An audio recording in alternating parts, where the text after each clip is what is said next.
I believe my support for Trump has affected my entire life, but modeling in particular, it's just, the fashion world is like Hollywood. You're not allowed to not only be a Republican or conservative, but you're not allowed to be different.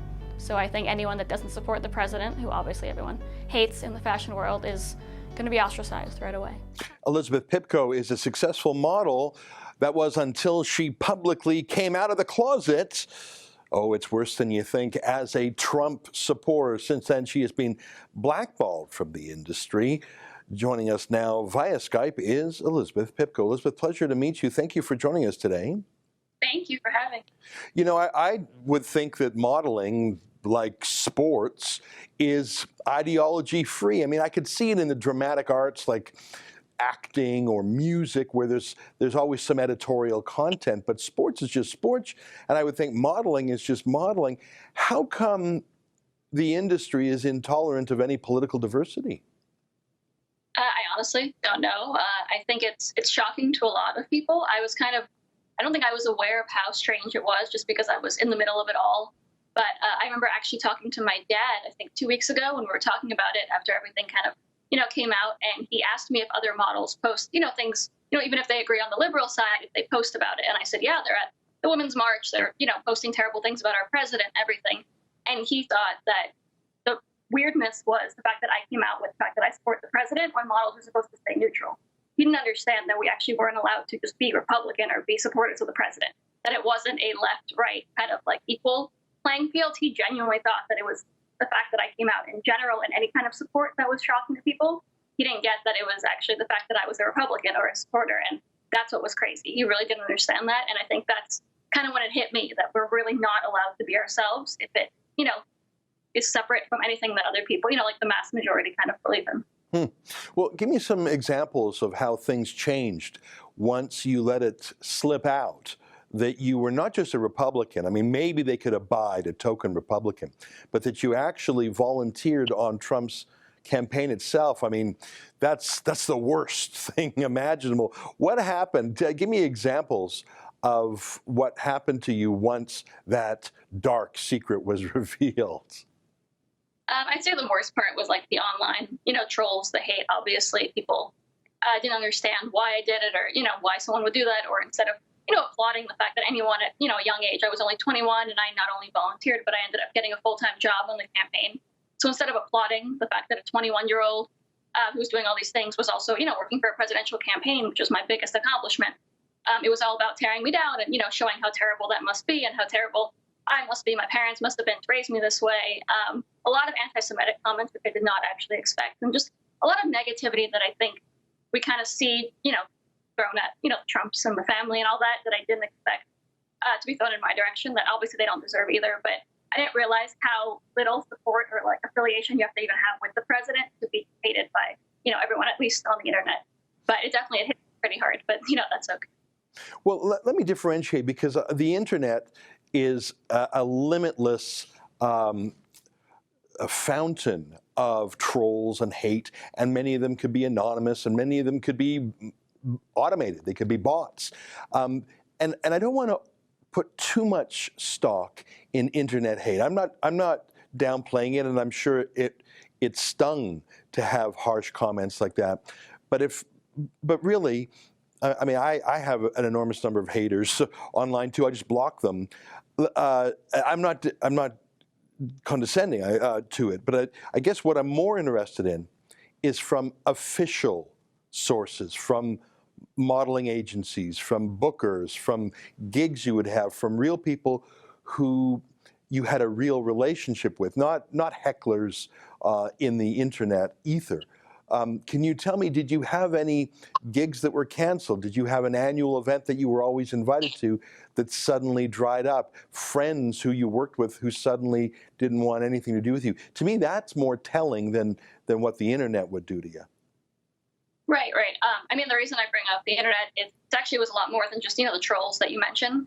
I try to avoid all of it. My husband, my brother, they kind of like watch out for me and tell me if there's something super, super sweet that I have to respond to. Then I do, but otherwise I try to avoid all of it. But I was scrolling through it once, stupidly, and it was actually photographers that I had previously worked with that I knew that I would definitely consider friends that were kind of, involved in the trolling. It was shocking to see people that I had worked with before kind of admitting that people on the internet who are not just bullies are now like, they would rather be on their side than my side, someone they've known for years and claimed to like before I came out with my support. So the internet was more than just, anonymous bots for sure.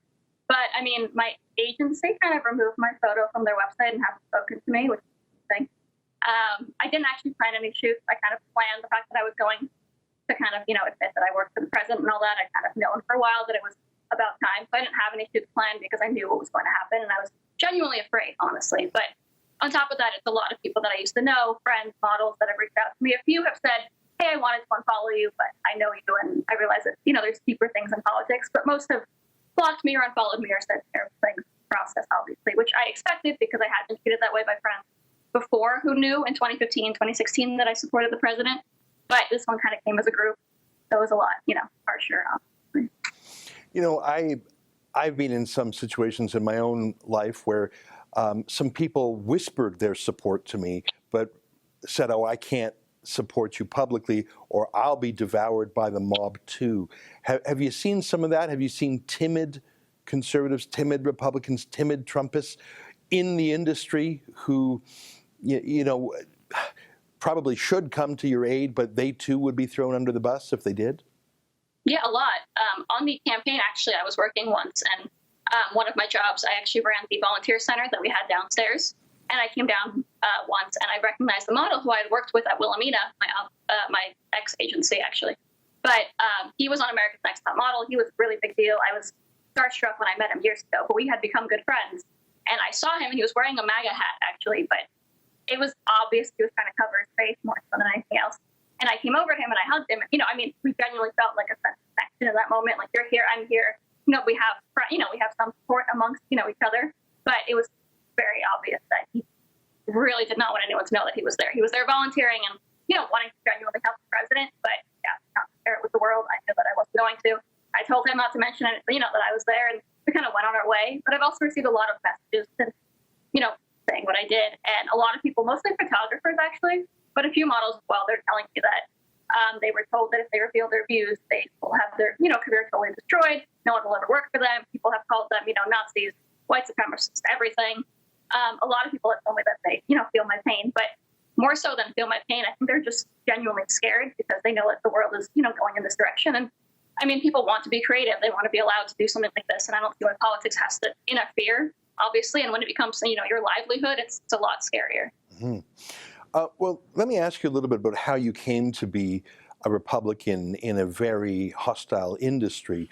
I understand you're 23, and you mentioned you've been a Trump supporter since 2015. So I guess you were, 19 or 20 at the time. May I ask what it was? Most young people aren't that political, and if they are, they go with the flow, which is left of center.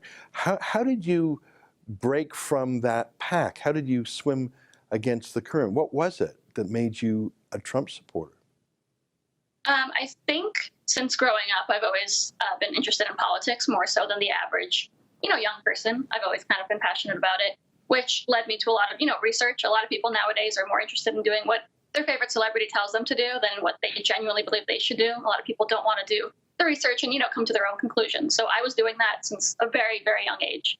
I think in 8th grade, we had a mock election. It was McCain versus Obama, in the real world. We had a mock election in school, and kind of from 8th grade, I got super involved in just doing my own research and getting involved. But with Donald Trump, it kind of became, this was the first election when I could vote, so it became a lot more important for me. He obviously was someone that everybody knew beforehand, so everyone was super, interested in him. And I started, watching interviews that he had given, reading his books, and I knew that he was different. I knew that as someone that had researched it, at least for the years that he had researched it, everyone was kind of the same. Politicians, there's a negative connotation with the word politics. And I knew that he was different. He was, special in his own way. And he not only was continuing on despite what, the terrible things people were saying about him, which was inspiring in its own right, he believed in most of the things that I believed in. And I decided to throw my support behind him. And it actually helped me. He inspired me every single day.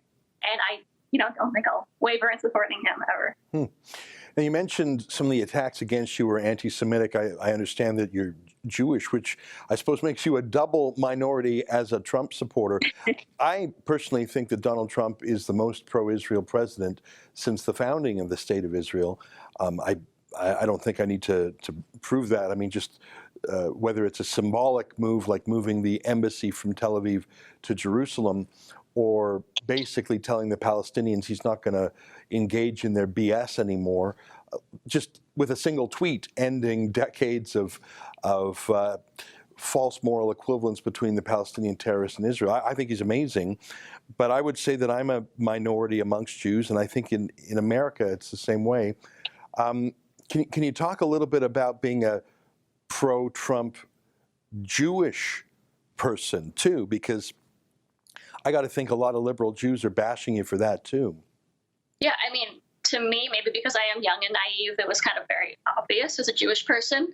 In general, I kind of think the Republican Party supports, Israel and the Jewish people more, but Donald Trump very obviously supports the Jewish people and Israel. So it was a no-brainer to me that in terms of things, on my list that I vote for, Donald Trump was number one. That was kind of always the case. But I think now, actually, after the election, we're seeing a lot more anti-Semitism, especially in the Democratic Party, which, is only proving our point. So I think the people that are saying Donald Trump or his supporters are anti-Semitic are, ridiculous or naive, or I don't know if they're trying to, hide the truth, or they're just totally unaware. I don't understand what's happening. But the Democratic Party has proven, time and time again that they don't care about Israel or the Jewish people, and that they genuinely, preach things when they're running for office and then forget about them.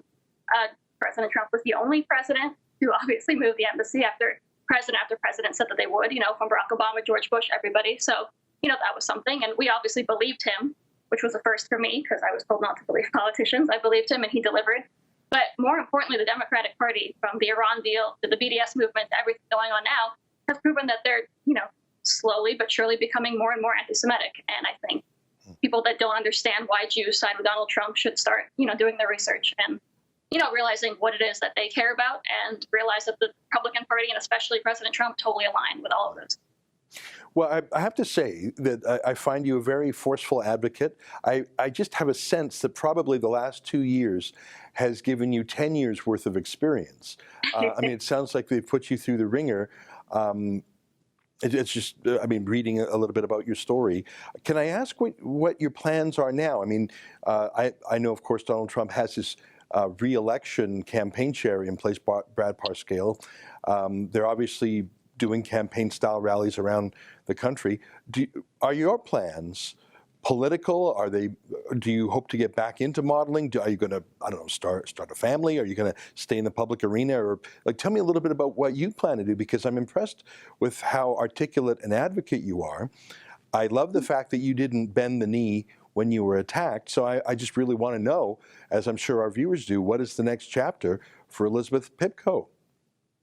I wish I knew the next chapter, obviously, but I'm pretty confident that I'm going to pursue something political, just because, coming out as a Trump supporter has given me not only, fear, like I mentioned, but so much strength. The amount of messages that I've gotten from people saying that I inspired them, which is, A, amazing, but B, terrifying, that people are scared to share their views in support of, a president who got, elected fairly in, the United States of America. So that's terrifying. And if I can be someone that can inspire others to come out and get their support for our president and feel more confident, that's going to mean the world to me, more than any modeling Trump ever could, obviously. My husband actually works on the 2020 campaign, so I feel emotionally involved in some way, for sure. But I'm hoping to be involved, obviously. I think, at least growing up the way I did, with parents, grandparents who came to America and kind of raised me to be a proud American before anything else. I'm a patriot and I love my country, and I think it's going to come before most things for me, even at my young age, as crazy as that might sound. So if I can, in any way feel like I'm doing the right thing for my country, and, supporters of the president, supporters of now me, who think that what I did was incredible, I'm going to keep going, and I'm going to, keep trying to, save my country and do what I can, because it's been probably the best month of my life, as scary as it's been pretty incredible. And if I can make any kind of change, and of course help our president, get reelected, I'm going to do that. Well, that's very encouraging, and I'm so glad to hear it ending that way. It's not ended yet, but I'm so glad that it did not end with you being broken by the attacks on you. And it sounds like you had a lot of support. If your husband is, in fact, working on the re-election campaign, it sounds like you've got a lot of support right there at home, which is obviously critical. Well, listen, what a pleasure to meet you. And I hope that we can keep in touch with you as your own plans develop. You're a very articulate advocate, as I said before. And whatever you do next, I hope we can observe it and maybe even be a part of it. Definitely. Thank you. What a pleasure. Well, that's Elizabeth Pipko, a model who was blackballed in the modeling industry after revealing to the public that she was a supporter of Donald Trump. That's an excerpt from the Ezra Levant show. Every day I do a video monologue and then I interview an interesting guest, and then I end by reading my hate mail. But you've got to subscribe to it, which you can do at therebel.media/shows.